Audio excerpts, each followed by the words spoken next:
people I worked with at Shaw, I believe, were smart. I mean, it might have been that they were more broadly smart instead of being so narrow as you get preparing for the Olympiads. But it was a fascinating group of people. The day-to-day work, however, I mean, there were some interesting problems, not a ton of interesting problems. By about 2.5 years in, I was getting a little antsy because it's hard to be that excited about the overall long-term goal, which to me when I was 25, I thought was to make rich people richer.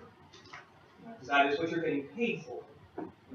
When you're trading, you are making markets more efficient, and markets are a phenomenal social good. And I can, go through the whole spiel of why there is a lot of, the traders aren't the evil demons in the room the press make them out to be. There actually is some enormous social good to having well-functioning markets.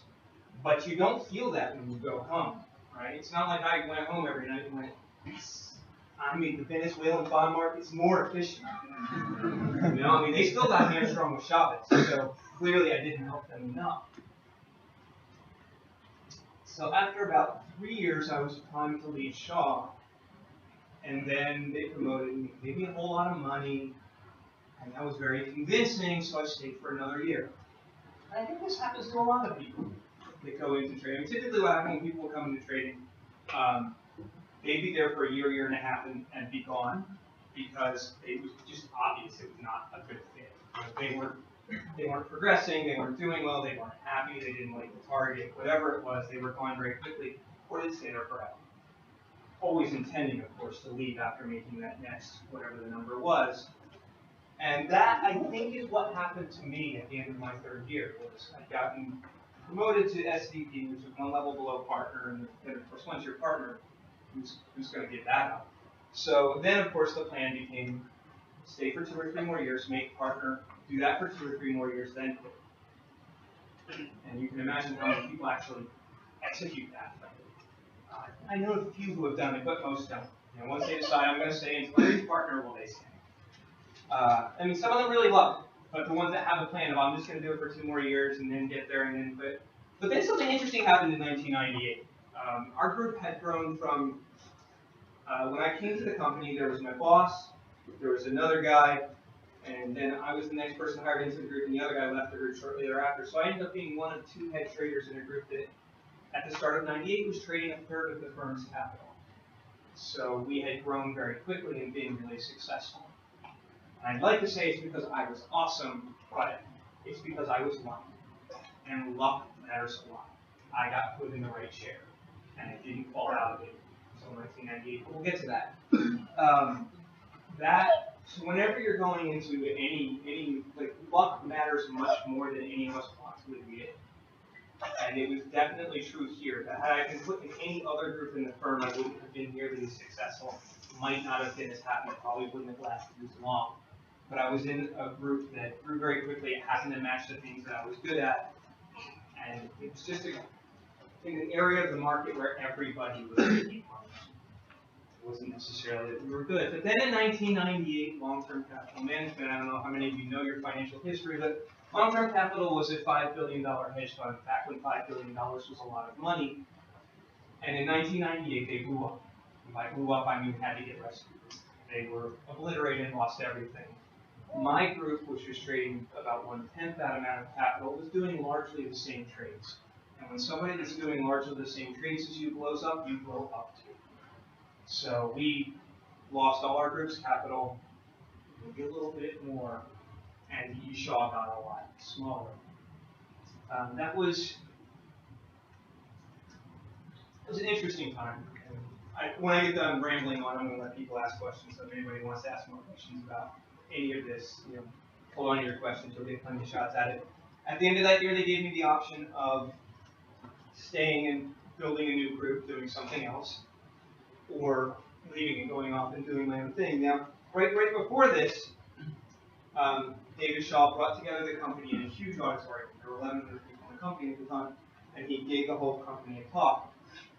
And David had this thing where at the company talks, you could tell which group in the firm was really doing poorly, because that was the group he talked about. And in the 3.5 years I've been there, almost 4 years before this talk, he had never once mentioned our group. Never mentioned the fixed income group. That's how you know the group is doing well. It doesn't talk about you, it pays you instead, and we prefer that. In this meeting, we kept track. He said the words fixed income 33 times. And he repeatedly said that he really believed in the fixed income group, that it was going to be a real Prometheus story. He said this over and over again, and I know, I want to believe that he wanted to say Phoenix, but I just had images of him chaining me to a rock. The birds peck my eye out. I said every day. That wasn't the reason I left Shaw, but it makes a good story. I left Shaw because that was the natural time, and it was. I could have stayed on and kept doing that thing, but it was easier for me to leave Shaw because I no longer believed that I was essential to my group's functioning. This was another reason I stayed the previous year, not only because they promoted me and paid me a bunch of money, although that certainly helped, was I felt like, oh, I can't let my team down. What will they do without me?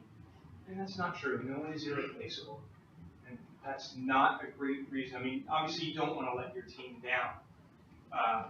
But seriously, no one's irreplaceable. They will find another you. This is something for you to think about as you're choosing a career. Now, I know some of you are very interested in choosing a career where you can have the maximum impact. And what does that really mean? To me, it means what happens if I'm not there? And sure, no one's irreplaceable, but I'm pretty sure at D.E. Shaw, if I fell out of that chair and they put someone else in, I don't know that the gap was that big between what that person was going to do and what I was doing. And I think that matters a lot to me. You define for yourselves whatever having an impact is. And I know you're effective altruism. This is part of why I'm here. As I was having this conversation with Eugene Chen, some of you probably know Eugene, talking about some of these issues. And he specifically asked the question of maximizing impact. How does one do that? I'll talk a little more about that as we go. But that's what it meant for me. And I felt like at Shaw, I wasn't doing that. I wanted to make something. I didn't know what I wanted to make, but I wanted to build something that I could point out later and say, that wouldn't have been here if it weren't for me. I realize this is a very ego-centric, egotistical, I don't know what the right word is, but that's what I wanted to do. I wanted to build something. I wanted to make something. So then I spent 3.5 years doing nothing. I moved to San Diego, and I had made enough money in my time at Shaw that I could do that. So for those of you who are considering and weighing the pros and cons of going into a financial career, I can say this: it's nice to be rich. It really is. I mean, it is nice to be wealthy. So if you don't know what you want to do with your life, if you don't have a passion for something, you could do a lot worse things than going and getting rich. And you'll hear all that. So you hear the whole earn to give and all this, and to some extent that stuff may be true, but who are we kidding? It's nice to be rich. And you think about the earn to give issue. Well, it's nice to be rich. You get status, and then you give away a bunch of money. Well, that gives you status too, and status is nice. And you're still rich, because rich is still rich. So, not that I'm saying you should just go out and pile up the money, but it's not a terrible strategy if you don't know what you actually want to do. Because that gave me 3.5 years to do. What did I do? Not very much. But then when I finally figured out what I wanted to do was when I got back involved with education, I could go another 3.5 years and still not get paid. So I was 8 years actually, 8 years between paychecks, 1999 to 2007. Could not have done that had I not gotten rich. But the thing is, the people who go in with the plan of saying, oh, I'm going to go get rich and then I'm going to go do something awesome, most of them never do this step, right? Most of them will never get to that step. Now, if you don't know what that something awesome is, then you may as well go ahead and get rich. But if you do know what that something is, go do it. Go do that thing right away. Had the internet been the internet in 1993 or 1994, I never would have gone to Shaw. Shandor and I would have started Art of Problem Solving in 1994. but there wasn't an internet in 1990. We weren't tech savvy enough to know that the internet was coming. The way, you know, Jeff Bezos left Shaw and went and started Amazon. But I didn't see that coming. I didn't know anything about that world. So I spent the 3.5 years doing nothing. I moved to San Diego. That was a big one. It's beautiful in San Diego. And for those of you who like to live in beautiful places, AoPS is hiring. But I started art of problem solving, didn't have a grand vision. I just wanted to build something that I wished I'd had when I was a kid. I just wanted to start doing something again. I started stereotypical story, spare bedroom. Didn't do the .com thing where you go raise money. We didn't have an office for the first year, and then we had a little office above a library, 200 square feet. And it has grown roughly 20% a year like clockwork. And it's good that, you know, exponential growth is exponential growth. You know, we've got 20 full-time people now. San Diego, 20,000 square feet. It's a much different place. And it's been, I work much harder on what I do now than I did when I was trading. I take it much more personally when things go badly, and I'm much happier for the people that I work with and the students that I work with when things go well. It means a lot to me, and we're doing well. So, you know, you can actually go and do something that means a lot to you and get rich. You can do both of those things. It's not that these things don't need to be mutually exclusive. Not that I'm nearly as rich as I would have been if I'd stayed at Shaw, but how rich do you really need to be? I should say about this getting rich bit, if you do get rich, don't spend it all. You know, if your plan is go get rich and then I'll figure out what I'm going to do later, that only works if you're actually putting some of the money away. You're doing okay, but you're not just, you know, buying the faster car, or buying the 30,000 square foot apartment on top of whatever building in Manhattan. And, you know, I know people who have done that too. Like, they made an obscene amount of money, but they don't have anything to show for it, and they still feel trapped by their debts and their lives around them. So, I mean, for all of you, you have so many more options than I saw when I was your ages. You have a lot more careers to choose from, and some of you, who knows which ones, are capable of doing some really amazing things. There's some breathtakingly amazing things. You may not even be aware of it, or you may be too aware of it. And as you're choosing, like, one of these things to think about, and one of the things I hear about when I'm hearing these earn to give is, well, I can make a lot of money and hand it to somebody else to go do something, but what happens if you decide to go do something? So your canonical example I hear sometimes when I'm reading the literature is the old, well, say it takes $3,000 to save a kid in Africa from malaria. Aren't you kind of morally obliged to go make as much money as you can and give whatever amount of money that is divided by 3,000, you save that many kids in Africa? But imagine if you actually worked on the problem of dealing with malaria. Now, I imagine there are 5 people, 8 people in this room I could take, if they were actually interested in that problem, and have them go work on that problem and make that 3,000 become 500. Or make that 3,000 become 10. It's much more effective than going and making money and dividing by 3,000 and saving people. So those of you who are thinking along these lines of how can I most have an impact and really care about that problem, care about the problem. Think about how you can actually address the problem yourself. Because I don't see the limiting reagent out there being money. In really having an impact. I see the limiting reagent being people. Now, people, good people with a good idea can get money. You know, they just, I shouldn't say it's trivial, but it's not that hard. It's getting the good people that's so rare. And of course, I'm saying this is someone who's hiring, did I mention? In San Diego, this would be really nice.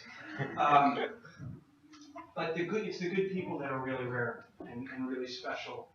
It's not the money that's really special in trying to actually do something. Obviously, you need money for things, but the good people are much more of a block.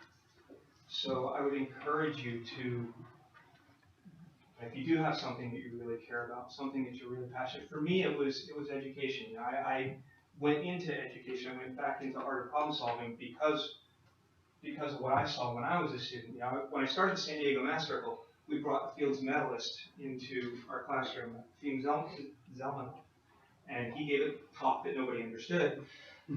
He was beautiful and wonderful. He was happy and smiling. He looked a little like, you know, young Santa Claus. He did projective geometry, and you know, the room was mostly 7th graders. and it was the largest math circle we ever had. People came with their cameras. They like took pictures with their kids, autographs. It was great to have a rock star. So even though no one understood what he was saying, it was great that he was there. And I went up to him afterwards. See? Love it. And I went up to him afterwards and I, you know, thanked him for coming and spending the time to do this. And he said, well, you know, someone did this for me once. Talked a little bit about the culture in Russia and how, you know, the professors got involved, and it was the exact opposite of the reason that I'm doing the things that I'm doing. Is that I didn't have any of this stuff. You know, I had a teacher who got me to competitions and got me books, and that was great, but there wasn't any of the stuff that a lot of you had growing up, and I don't just mean art problem solving, although it didn't exist when I was growing up, but all the summer camps and the internet, so you could actually reach out to other students and talk to them. You know, if I wanted to interact with other students, I actually had to use the phone. Who wants to talk? So none of those things existed, and that's why I chose to do the things that I do. And it's been enormously rewarding. I don't know if I could say that if I hadn't been successful, but I knew I had to try. Once I realized that was the thing that I quit E.E. Shaw for. It took me 3.5 years to decide that, but it was totally worth it. I think I want to let some of you ask questions if any of you have questions, because I've been babbling on for a good long time. And I hope I've said a few hooks. And does anyone have any questions? Let's take a quick moment to thank Richard.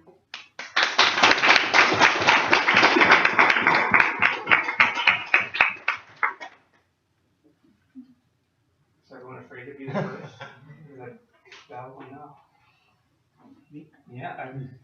How do you find something that you're good enough at to make a difference? How do you overcome your fear of failure? That's an interesting question. I mean, there's being naive enough to believe that you can do it, and that certainly helps. I mean, you have to. Interesting question. One of the things I try to teach my students a lot is the importance of asking questions. I went to MOP 3 times, and the first 2 years I was at MOP, I did not get a single question right on any of the practice tests. Not a single one, because I was too afraid to ask any questions. I don't know how much that helped me get over my fear of failure. I mean, you fall on your face enough. I see that you've got an additional thing to be concerned about in terms of failure. I don't know that I would have left Shaw if I had children. So I say that somewhat facetiously. So I can see why you might have a stronger fear of those sorts of things. But you get one life. You only get one. And you can't hit pitches you don't swing at. And that, I think, you know, that really was one of the main reasons I left, is I could keep doing this, but I want to see what else I can do. I tell you, it's part of the things I think about now with AoPS is I don't think we're doing enough. It's part of the reason I want to get some more good people out there, so I want to start swinging at more interesting pitches.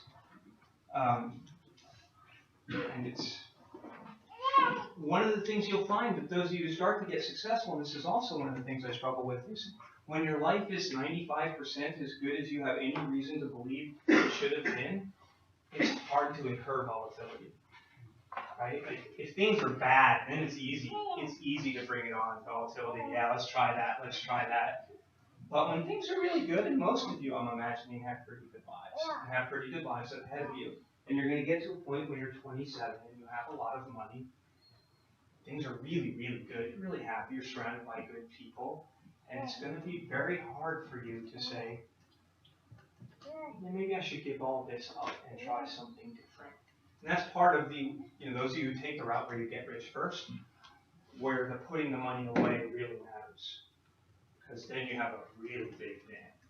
It's nice to have that big net behind you. I don't think I'm answering the question, but I'm trying. You have to be willing to fail to do anything that's worth it. You really have to be. If you're not willing to fail, then, or if you're not risking failure, then you're not doing something that's really at the edge that you want to be at. And there were a lot of times I sat there while we were building on the problem solving. We didn't get profitable for 4 years to get into the black. That I sat there thinking, maybe I should stay in New York.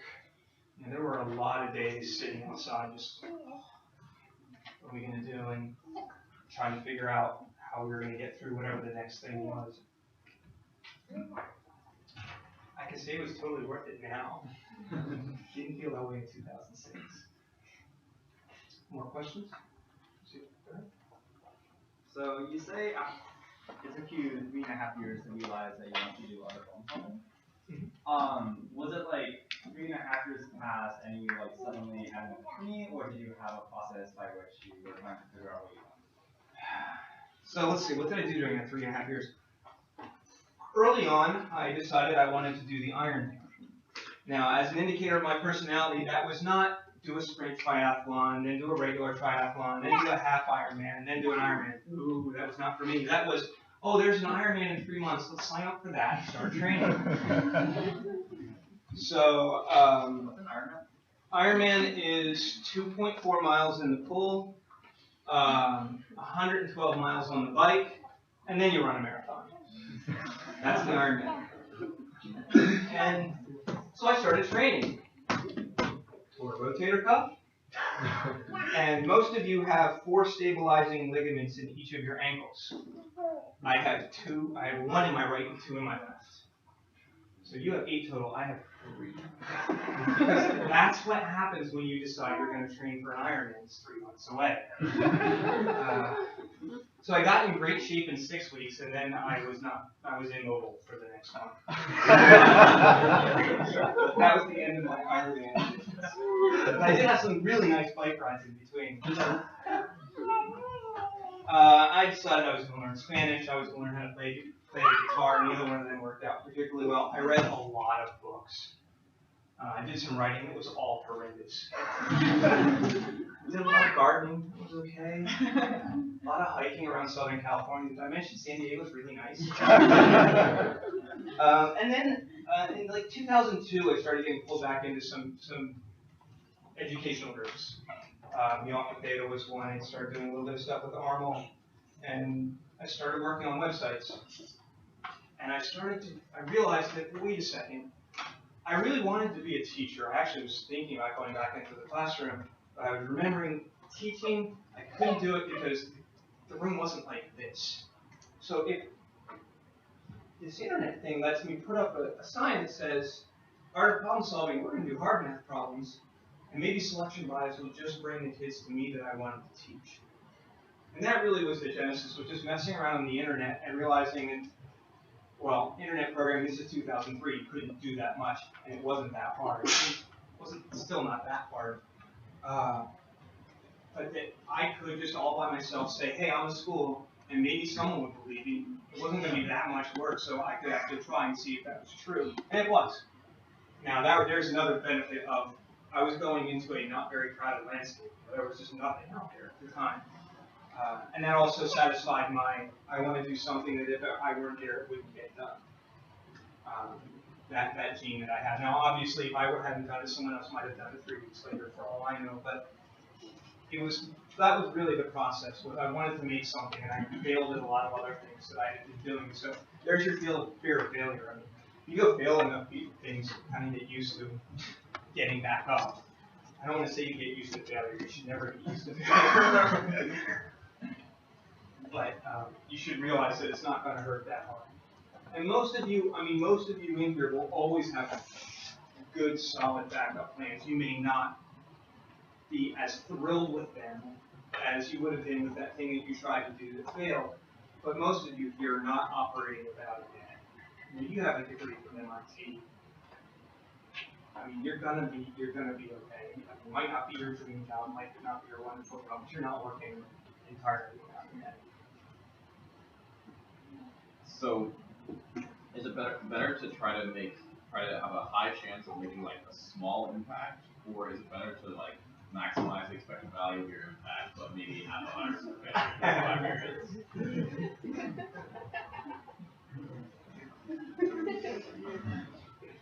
I mean, you'll never be happy with that small impact, so you can start there and then let your megalomania go. I'd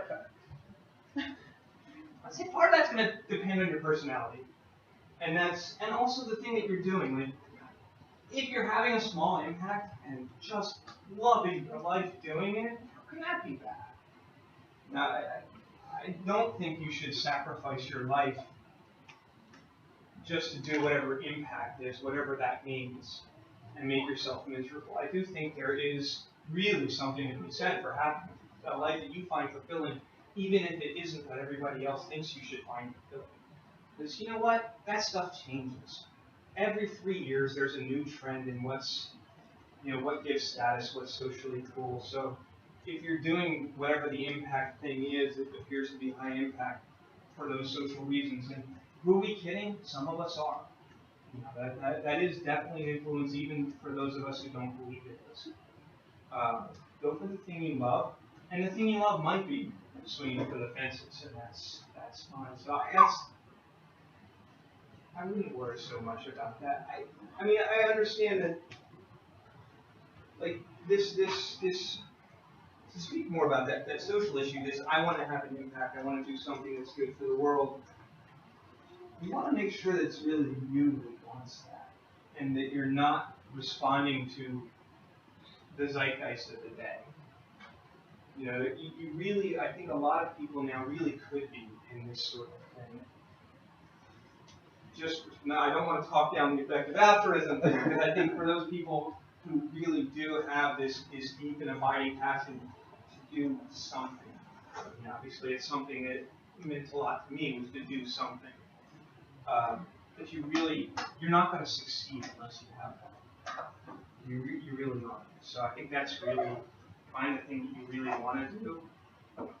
Swing for the fences, really kidding. At least that's my personality. More questions? How do you justify not having worked for 3 to 5 years? Not having worked for what? 3.5 years. After you left school. Justify. What does that mean? I wasn't living off my parents. Let's be clear. And like, there's a huge difference between what I did and just saying, okay, I'm gonna booch is the right word. I'm gonna go live off my parents for 3.5 years. I mean, justify in what sense? Who do I have to justify that to? I feel like, I feel like if I were in a situation where I didn't have anything to do for 3.5 years, I would feel very terrible. It was disorienting at times, particularly at the beginning, which is one of the weird things. It was more disorienting at the beginning than at the end, although that's probably because I was starting to get oriented at the end. Some of it was really, read a lot of interesting books. I found out that history is actually interesting. I had no idea. My high school, I had an AP U.S. history class. We didn't even get to the Civil War, so you can imagine what kind of class that was. I had a world history class that the teacher cried when the books got taken out of the classroom because it had the sentence "divorce is common in the United States," and they got the book removed from our classroom. This is the kind of history classes I had. History's really interesting, so I read a lot of history. I wish I could go back in time and say, hey, start really learning how to code, and get that person that I was, say, a year into that, and start coding then. That obviously would have been a good thing for me. But it's so long ago. It's easy to not worry about it. I do wish I'd started doing what I'm doing now a little bit earlier. No question of that. I'm glad I didn't pull the ripcord and go back into trading, which was really what I would have done. But I said, okay, I really have to get on with my life. I haven't found anything yet. It's time to go back, which was always that. It's easy for me to say, I left beat and shot, I never looked back. No, that's not true. I knew it was still there. I mean, people back there were betting on whether or not I won. Clearly, the over won. So, I mean, because actually that's not an uncommon thing. People will leave 3 or 4 years in early on in a good career with exactly the plan that I had and give up a year and go back. So I'm glad I didn't do that now. I easily could do it. So I don't know. I mean, I hear what you're saying. It's hard to sit here and say, yeah, 3.5 years did nothing. But the next 10 years, they were pretty good. I'm very proud of what we built at Art of Problem Solving. This has been 12 years now. God, this is going faster and faster. I think if I integrated over those 15 years, it turned out okay. So that's how, to be clear, that is actually how I justify it. Is I do, emotionally, or if there is some, at the end when they say, hey, did you really do all you can do? I'm going to be like, hey, integrate over the whole thing. Let's average there. It's the best I can do. So how do you know how long you should wait for them? How do you keep yourself from going back? I still had money. Seriously, I mean, I still had money, so it was easy not to go back. Now, granted, I wasn't thinking about how much smaller the window was getting. If I had decided when I was 30, so I left Shaw when I was 27. Yeah, 27. I was 27 when I left Shaw. If I had waited until I was 36 to go back, it would have been much harder to go back in the sense of even getting a job. My skills are out of date. I mean, I know people, but you don't want to tap your friends unless you're really desperate and say, hey, I really need a job.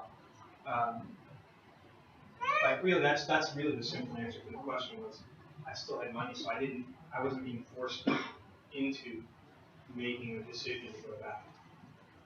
So, now, had I had $50 million so that I would never run out of money instead of a few $100,000, then I easily could have spent the whole rest of my life tearing every other ligament in my ankles and tearing my other rotator.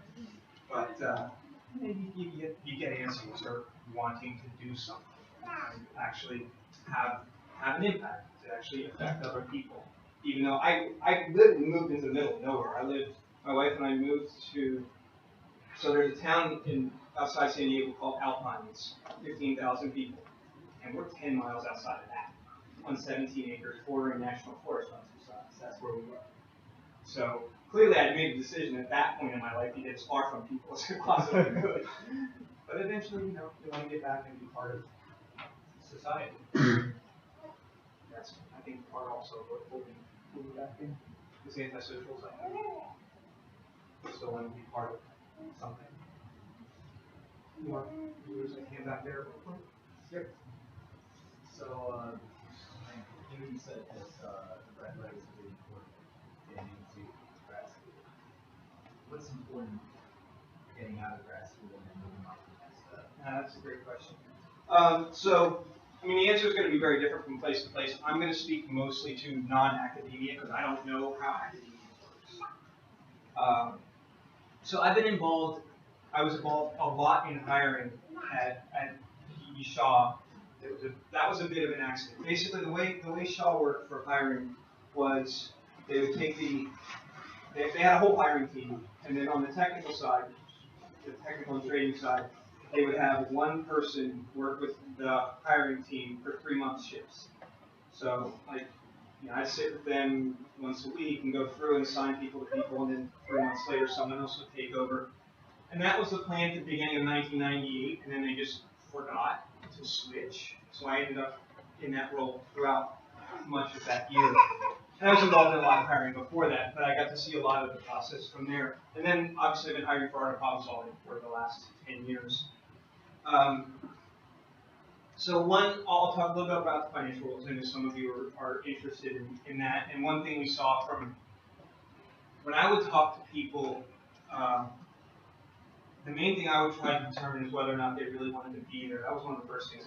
Obviously, you're just determining whether or not they're smart enough to be there. I'm going to put that to the side for a minute. I'll come back to that. but they're determining whether or not they wanted to be there. Because you mentioned having a PhD and coming out, there were an awful lot of people interviewing at Shaw, and we see it now at AoPS. And it's one of the first things I try to figure out is, are they only interviewing here because they can't get an academic position?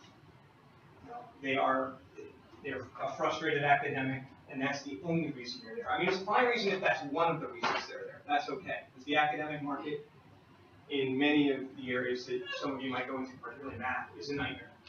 It is really, really competitive. And if your plan is to go into academia, you better be really good. It is a tough market. But that would be the first thing I would do. So if you're applying somewhere, apply where you, I mean, obviously you can apply where you really want to be first, but they're going to try to find out if you're thinking. And that is something I would do really, really early on. Different places have different styles. Try to get to know what people, other people you know that have applied to places, talk to them about what happens. I mean, some of these things are really obvious. Who you know in places, networking really does matter. You hear that all the time, and people say, "Oh, networking." But again, when I get a reference from somebody, when somebody writes me and says, "So and so would really be good for you. You should reach out to them," or I know so and so is talking to you about blah. They're really good. That really means a lot to me when I'm hiring. Think about another way to think about it. I don't know if you ever run anything, or if you're ever in. Those of you who are in college, try it. Run something. I strongly recommend doing that. Don't care what it is. Run something. You'll learn a lot. You'll learn a few things. You'll learn whether or not you like running things. Because if you don't like running things, you shouldn't do it. It is hard and different on a lot of different dimensions. But you'll start to learn some of the things that people will be looking for when they're trying to evaluate whether or not. I'm guessing, are you asking the question of how to find things, how to interview, or all of these questions, or all of the above? All of it, yeah. Make sure you intern in a lot of different things as well, because that will help you find out where you want to be, what you want to do. While you're there, try to learn about that place's interview process and what they're looking for and how they think about candidates, because that will give you some insight into hiring even more broadly. Because most of the places are pretty close in terms of how they do that evaluation. I mean, I can tell you our problem solving, what we do. I mean, what we do, we math test everybody pretty early on, and because you'd be surprised how many PhD physicists can't pass a routine math calc test. I mean, it's really shocking. We'll give them a math calc test. What are they giving PhDs in physics for? I don't know. In writing is extremely important. We finally got to the point where we writing tests. You have to be able to write code, or you have to be able to write sentences. It turns out we've learned which of those is harder, and it's the sentences. It really is. So we started writing tests. Everybody, because the primary means of communication on the internet is writing. And that's the way we teach. We teach through writing. We don't have audio or video. Who has time for video? If there's not a cat on the screen, nobody's watching anyway. So, if there's anything else that I would add to that? And geography, I mean, so when I was teaching, when I quit my teaching job, the guy who owned the school, he was like 93 years old. He's like, "I'm going to give you a piece of advice." And I'm like, "Oh God, here comes the old guy." All right. And he said, "Decide where you want to live first, and then figure out what you're going to do there." And I'm like, "This old guy's an idiot. I'm going to New York." And man, he was right. He was right for me. He may not be right for you, but living in a place you really want to be is the wonderful thing. And being around people you really want to be around is a wonderful thing. Pay a lot of attention to the people in the place where you're working. So the way this is going on to the next step of when you actually get an offer. Obviously, your happiness will have a lot to do with what the goal is, the long-term goal. That's going to have a lot to do with your long-term happiness. This is why I have a shop. This is my target. The person you work for is extremely important. If you can determine who that will be and get a sense of whether or not, it's hard to get a sense in a short amount of time of whether or not you want to work for a person, but if you can get a sense of that, it's really really valuable. I worked for a phenomenal guy at E. Shaw. His name was Max Stone. He was a very good fit for me, a fantastic boss.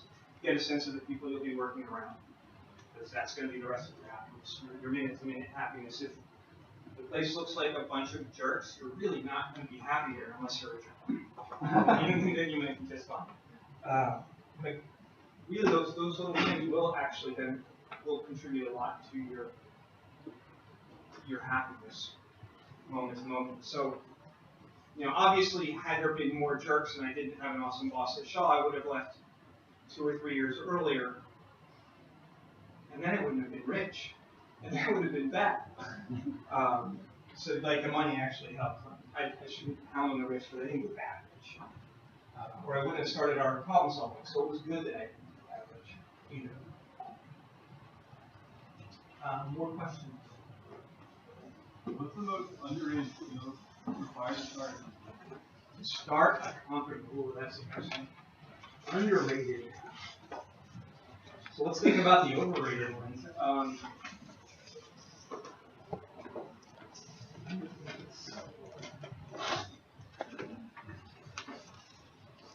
See, this is really hard. These second order questions are really hard.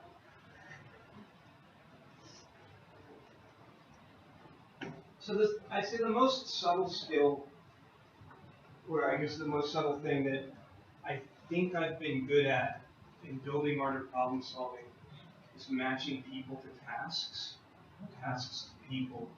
So we at AoPS, you look on our website, we've got a bunch of roles listed, but they're only there because that's what people expect to be there. We usually wrap roles around people rather than wedging people into roles. And that is a subtle skill that is, it's easy for me to sit here and say it, but it's very hard to do in practice. So you bring somebody in, hire them for role X, they're there for 3 months, and you're just watching them, and you know that it's a flail, it's not going to work.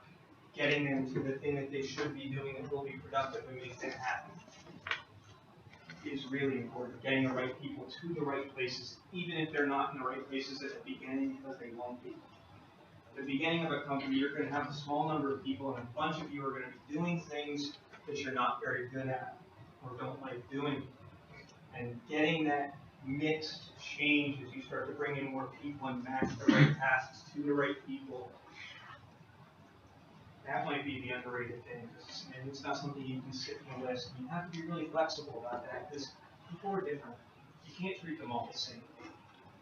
You can't treat everyone who comes in with exactly the same whatever it is. Because they're different. You'll get more out of people and they'll get more out of their life if you understand and acknowledge how different they are and get the work environment to suit them.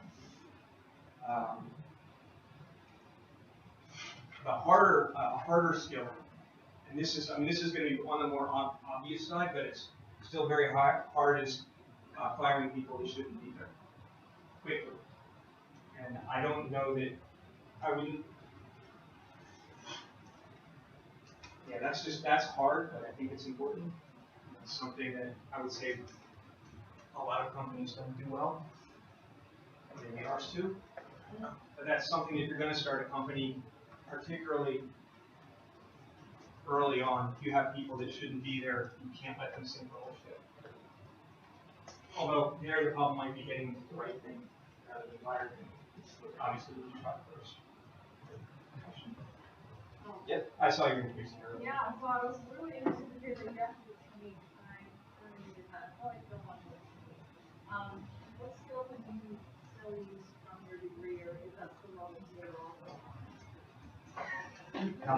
I don't use anything that I learned in college. Everything that I would say all of the useful professional skills that I have, I got from that competition, to be honest. The problem solving stuff, the working hard, the attention to detail, I think is another thing that, it's as trivial as some of these math competitions are. I mean, those of you who have participated in know what's the difference in some of these contests between first and seventh. It's attention to detail. It's not being smart. It's just, you made one less stupid mistake. You check the answer again. And that was, these are skills that I think I had before I went to college. I guess the one thing I would say that I did in college that turned out to be an enormously good strategy, although I didn't understand it at the time, was I would work way ahead in all of my classes at the beginning of the semester. So any class that gave a syllabus, I would just sit and work as far through the syllabus as I could. And what that did was, the hard stuff in week 10, I'd seen it in week 4, didn't understand it in week 4. I might have seen it again in week 7, still didn't quite understand it, but by week 10 I got it. So I looked like, when we get together for the homework session, I looked like a freaking genius for the rest of the students. But I'm like, it took me 6 weeks to understand this stuff. You're seeing it for the first time now. And that kind of planting seeds early before you actually have to take action on it, that I think I learned in college. I didn't realize that I was doing it. I was just impatient with my classes and a little bored early on. But I think that's something I do now a lot in work, is if there's something that needs to be done, decision that needs to be made 3 months from now, I'll work on it a little now. Work on it a little more 3 weeks from now. Because you've got background processes in your brain that you have no idea are going on. And those are going to continue working on the problem. That might be the only thing. I'd like to say I learned how to solve hard problems, but I didn't even have to do that before I went to college. Yeah. Not that I'm saying you're wasting your money on fair MIT. Being in a room like this one with people like this is definitely worth the price of admission. To people like this, I'm not saying me. But yeah, it's some of you will go into careers that you're going to use the stuff that you learn, but many of you won't, and that'll be just fine. More questions? In terms of picking what you want to do you think it's generally safe to trust instinct, or is there anything that's especially content?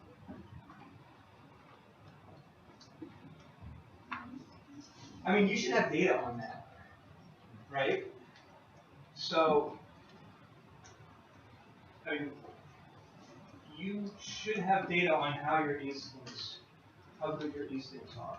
You should know what and this is hard because it's easy to have all sorts of wacky biases if you're going to try to back out the data, right? You're going to sit there and say, well, 3 weeks ago when I felt like this, I wanted to do X, and you forget about all the other times. But you should have a good sense for being self-reflective, and that's really important. For me, I am very self-reflective on things I do poorly. Like when I go home tonight, I'm going to be thinking about all the stupid shit I said while I was up here, and all the stuff that I should have said but didn't.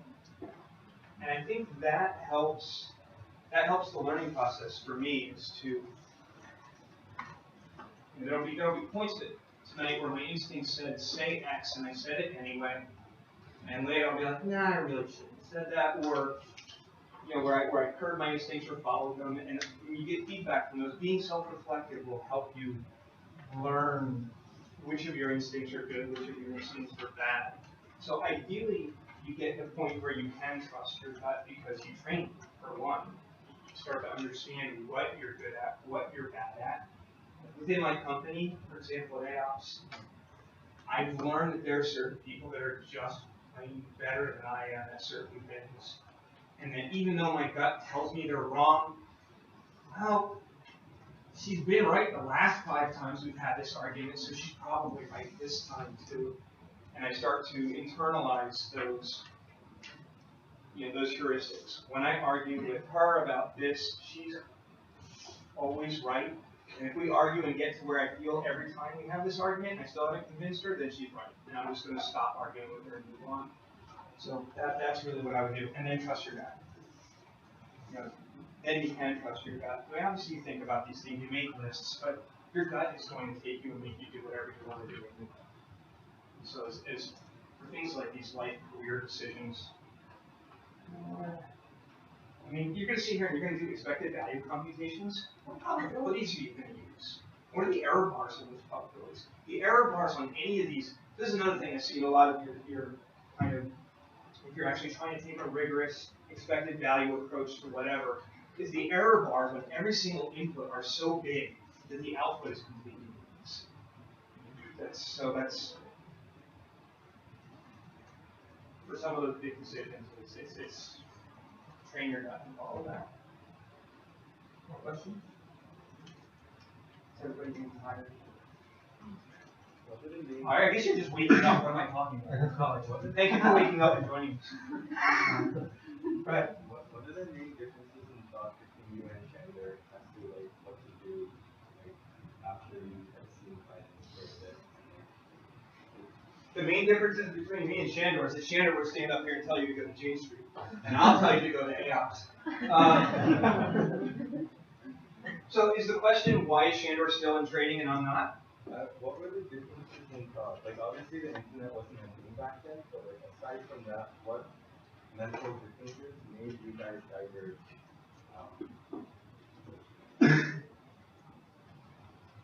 So, I mean, we were.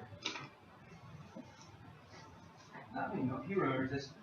He came into trading a few years after I did. So when I went to Shaw, the stated plan, Chandler and I were not even particularly close friends at that time, even though we co-authored these books together. We only became really close friends later. We started to become friends then. We talked about starting a software company then, as we finished the books. But he was in Chicago, I was in the Bay Area, there weren't really avenues for that sort of thing. Neither one of us knew how to code, which was also a problem. And then I decided to go to Shaw, and he was like, what? I mean, we just didn't talk about those sorts of things. I was at Shaw for a year, enjoying it, starting to make some money, and he then went ahead and applied to a firm in Chicago and started to have some success there.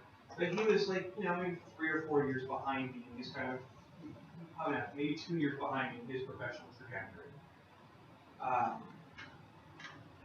He enjoyed it more, I think, is one big thing. He was better. So he's very much a game player. He's one of them. He's that person, so you may be that person. You play something like Settlers or something like that. He's that person that spends 45 minutes on his first turn, right? You know this person, and some of you probably are this person. He's that person, right? He's going to think about the game so hard at the beginning that it sucks the joy out of it. Because he's then going to beat you.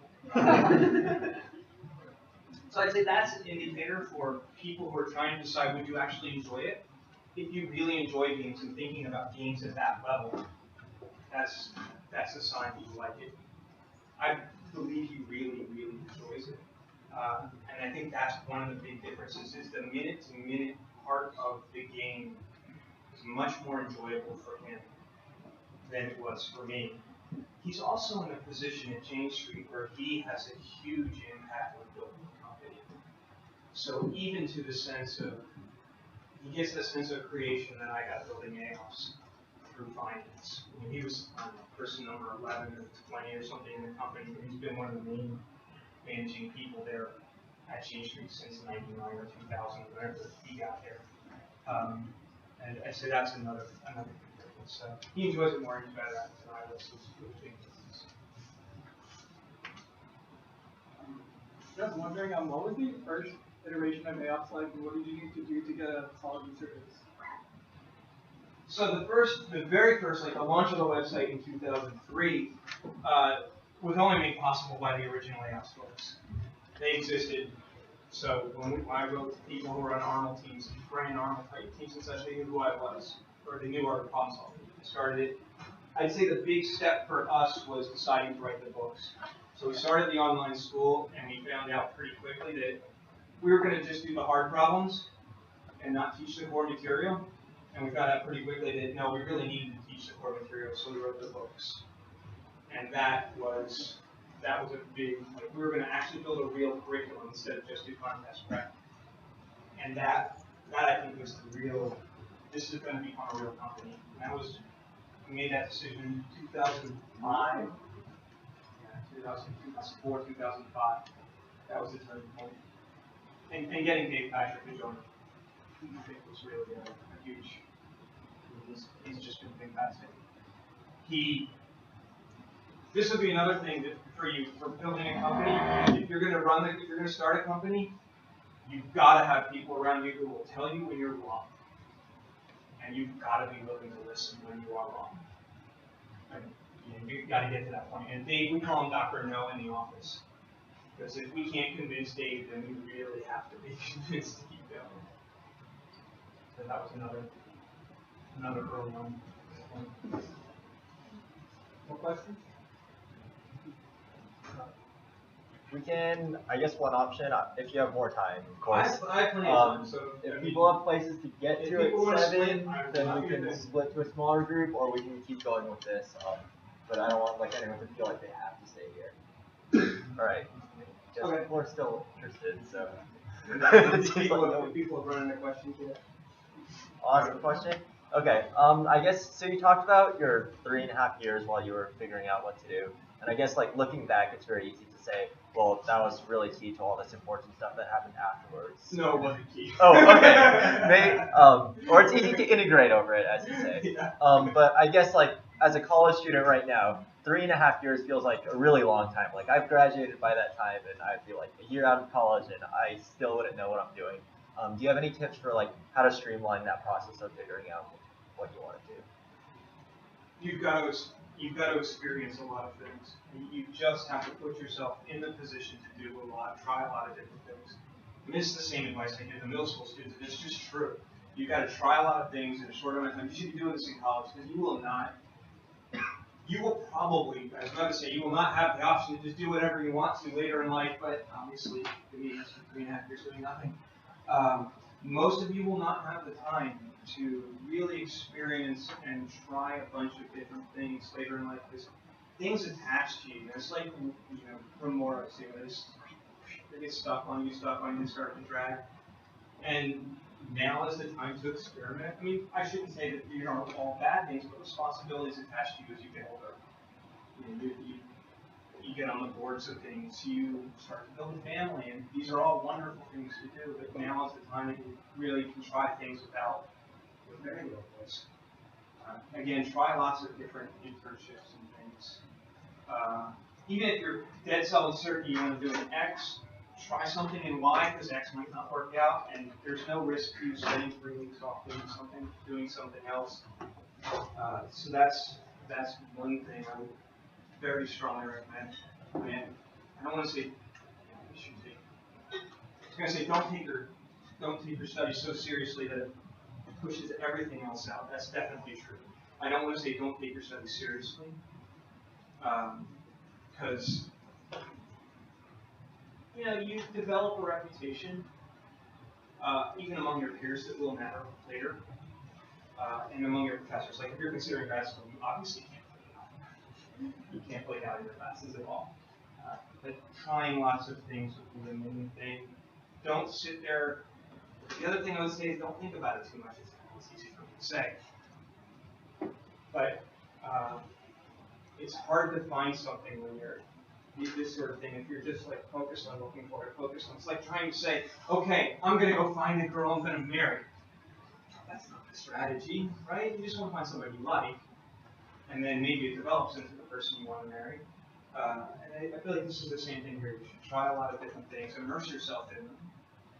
When you find one you actually like, that's definitely important. If you find something you really like, start running with it, see what happens. But that's really, you got to get out and try it. When you find something, you run with it.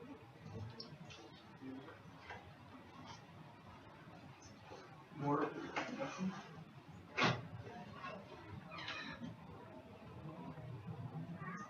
Get them all? I can fire away again. Okay. You mentioned that you have bigger plans for AoPS. Where do you see it going in the future? So, I mean, one thing we made a conscious decision about 3 or 4 years ago was to go young. So we started thinking about the problem, how to get more people involved in AoPS, more students in AoPS. And you have options. One is marketing, and the other is build more stuff.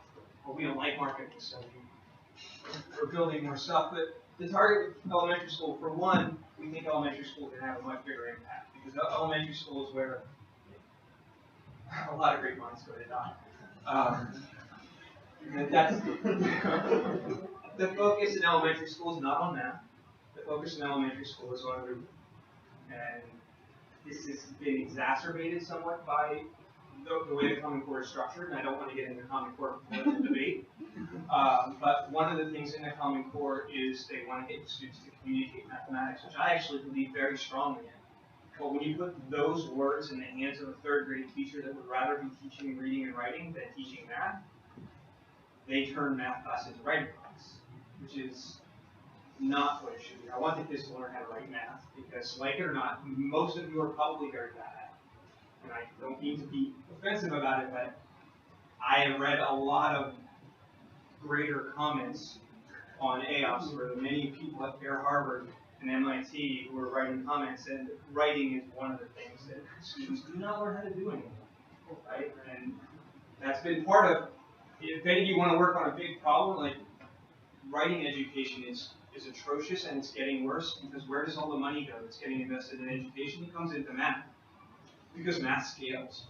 And I don't want to say math isn't important, but you know, there's tons, it's ridiculous how much money is flowing in education now. Like, I feel like the prettiest girl at the ball because private equity and VC people are calling us left and right because they just want to pour money into education. Now, I'm not restricted by money. I'm restricted by people. And so that's part of why I'm saying the stuff I said earlier about people are the limiting reagent. I've already forgotten the original question. Sorry. It's about where AoPS is going. How about I can't talk about myself and figure out where I was going. That's awful. So there's the focus on young students. So we're building an elementary school curriculum that is the textbooks are comic books, and we did that for a few reasons. Some of it is pedagogical. You can in a comic book you can point at things. In a comic book you can have characters talking to each other. And I don't know if any of you have ever tried to teach a group of 9-year-olds. That's a mistake. You've got to relate to them one-on-one. Like lecturing to 9-year-olds does not work. So you need to find a way to have a conversation with them. In the comic book you can simulate it. But one of the big reasons we did comic books was we knew it would all be digital. At some point, all this stuff was going to be digital, and that was where you were going to reach the kids. And I've seen my friends' kids with an iPad or an iPhone, and they just, that device is an extension of their hand. They completely intuitively understand it, and that's where they want to be. So that's where you're going to reach them. Now, so we know that everything was going to be digital. We're going to start that effort later this year. We don't know what it means yet, but that's what we're going to do. We want to reach a broader set of the world. We've clearly targeted so far the top 1% of people, and we want to continue doing that. We don't want to abandon that, but we want to try to find ways to affect a broader swath of people. I don't want to turn into Khan Patton, where I abandon that and try to aim at everything over here. But we do want to explore ways to do that. There are a lot of things you could do, different structures in the classroom, physical schools. And that's also, that doesn't sound sexy because that doesn't scale either. But what you get with the physical schools is pushing the students together, which I think is really important. I mean, that's one of the reasons MIT is so awesome. It's probably the first reason MIT is so awesome. It's because you had to try. It's definitely a professor's reception to teachers. So I'd say that's another target. And we're in a position now where if we get interesting people who have interesting ideas, we can just go. We are no longer in the, we have to justify every dime that's getting spent in terms of a dime that's going, or a dime and a half, because that would be a nickel, coming in a year and a half later. We don't have to worry, we don't have these short-term pressures. It's nice not to have VC money because you don't have these short-term pressures for having cell phone. I'd like to think that the coolest thing we're doing from 5 years from now, we haven't thought of yet. Maybe one of you will think of it. Have I mentioned San Diego's doing that? More questions? You can keep asking questions all night. I'm happy with that. Anybody else? I think we can call it. All right. Thank you all for your time.